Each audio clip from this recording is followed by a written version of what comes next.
Bonsoir. Une fois n'est pas coutume, je fais une petite vidéo ce soir parce que j'ai besoin d'expliquer la situation dans laquelle je suis. Donc pour ceux qui ne me connaissent pas, je m'appelle Agnès Nodin, je suis capitaine de police et auteure de plusieurs ouvrages, dont l'un qui est paru en 2018 qui s'appelle Affaires de famille et pour lequel j'ai été révoquée par le ministère de l'Intérieur pour violation du secret professionnel suite à la parution de ce livre-là. Donc suite à la révocation, je me suis inscrite à France Travail pour pouvoir percevoir des indemnités chômage. Et ça a duré pendant 18 mois. Et en tout, ces indemnités sont d'un montant de 31 000 euros. Comme j'ai contesté cette révocation devant le tribunal administratif de Paris, ce dernier m'a donné raison en juin 2024 et a annulé la révocation en enjoignant au ministère de l'Intérieur de me réintégrer, de reconstituer ma carrière, de me mettre une autre sanction si c'était leur souhait. Et c'est ce qu'ils ont fait. Donc ils ont prononcé une nouvelle sanction de 24 mois de suspension, dont 12 avec sursis, ce qui signifie que, à minima, pendant 12 mois, j'avais pas de salaire, je ne pouvais pas me reconvertir, et en plus, j'avais la pression d'une éventuelle autre sanction qui aurait fait sauter le sursis, et donc qui aurait ramené la sanction non pas à 12 mois, mais à 24 mois.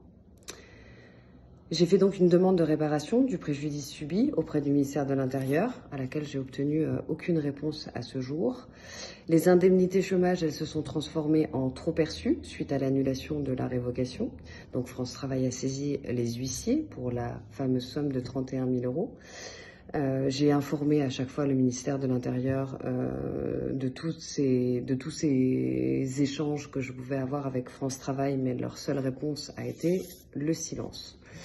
Donc j'ai été obligée de payer un avocat pour saisir de nouveau le tribunal administratif de Paris, parce que bien évidemment tout ça a une incidence sur ma vie personnelle et notamment une incidence fiscale, puisque je paye des impôts sur les 31 000 euros que l'on me demande aujourd'hui de rembourser. Depuis le mois de mai 2025, j'ai tenté d'entrer en contact avec la DRH de la préfecture de police de Paris pour trouver un accord amiable, mais je n'ai pas eu de réponse.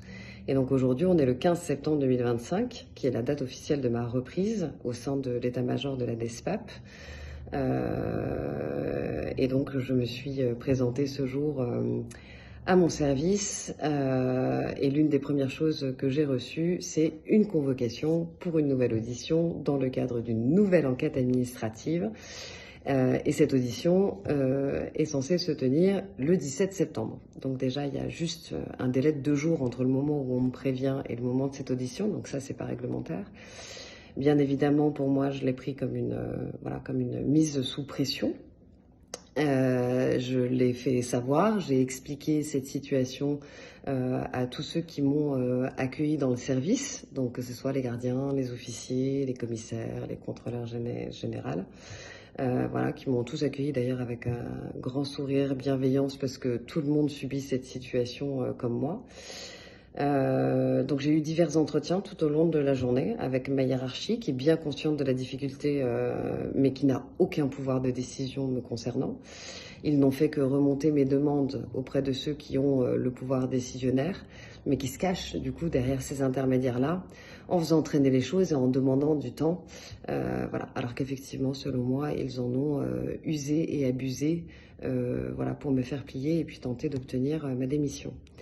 Donc voilà, je fais cette petite vidéo pour informer, parce que je pense que c'est important de continuer d'informer de ce qui se passe dans la vie des fonctionnaires et les situations dans lesquelles ils se trouvent.